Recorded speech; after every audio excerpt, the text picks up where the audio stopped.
വള്ളുവനാടൻ സംസ്കാരം നിലനിർത്തിപ്പോരുന്ന പ്രശാന്തസുന്ദരമായ ഒരു നാട്ടിൻപുറത്ത് ശതാബ്ദങ്ങളായി നിലകൊള്ളുന്ന പുണ്യക്ഷേത്രമാണ് ചുണ്ടേക്കാട് ശ്രീകൃഷ്ണ ക്ഷേത്രം.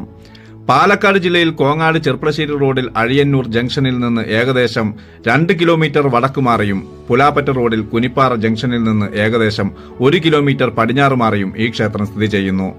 സർവാഭീഷ്ടദായകനും പരമകാരുണ്യവാനും മോക്ഷപ്രദായകനുമായ ശ്രീ ചുണ്ടേക്കാട് ശ്രീകൃഷ്ണ ഭഗവാന്റെ പ്രതിഷ്ഠ ശംഖുചക്രം പത്മഗദാധാരിയായി ചാതുർബാഹുരൂപത്തിൽ സാക്ഷാൽ ശ്രീ ഗുരുവായൂരപ്പന്റെ മാതൃകയിലാണുള്ളത്. നാലമ്പലത്തിനുള്ളിൽ ശ്രീ അയ്യപ്പനെയും ഗണപതിയെയും പ്രതിഷ്ഠിച്ചിരിക്കുന്നു. പുറത്ത് ബ്രഹ്മരക്ഷസും നാഗപ്രതിഷ്ഠയുമുണ്ട്. പാൽപായസമാണ് ഭഗവാന്റെ ഇഷ്ടനിവേദ്യം.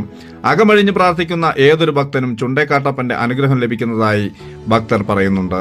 പ്രത്യേകിച്ച് വിവാഹം, സന്താനലബ്ധി, രോഗശാന്തി എന്നിവയ്ക്ക് വളരെ വിശേഷപ്പെട്ടതാണെന്ന് അവിടെ അനുഭവസ്ഥർ തന്നെ പറയുന്നു. എന്തായാലും ഇതിന്റെ ഫുൾ വീഡിയോ ഞാൻ വൈകുന്നേരം പോസ്റ്റ് ചെയ്യുന്നതായിരിക്കും. ഇത് ഫേസ്ബുക്കിലാണ് കാണുന്നതെങ്കിൽ നിങ്ങൾ ഇതിന്റെ ഫുൾ വീഡിയോ കാണുന്നതിനായി ഒന്ന് പേജ് ഫോളോ ചെയ്ത് കൊടുക്കുക. യൂട്യൂബിലാണെങ്കിൽ ഒന്ന് സബ്സ്ക്രൈബ് ചെയ്ത് കൊടുക്കുക. മാക്സിമം ലൈക്ക്, ഷെയർ, കമന്റ് ചെയ്യുക. നമ്മുടെ ഈ ക്ഷേത്രങ്ങളൊക്കെ മറ്റുള്ള ആളുകളിലേക്കും മറ്റുള്ള ദേശങ്ങളിലേക്കും എത്തട്ടെ. ഒന്ന് ഷെയർ ചെയ്യുക.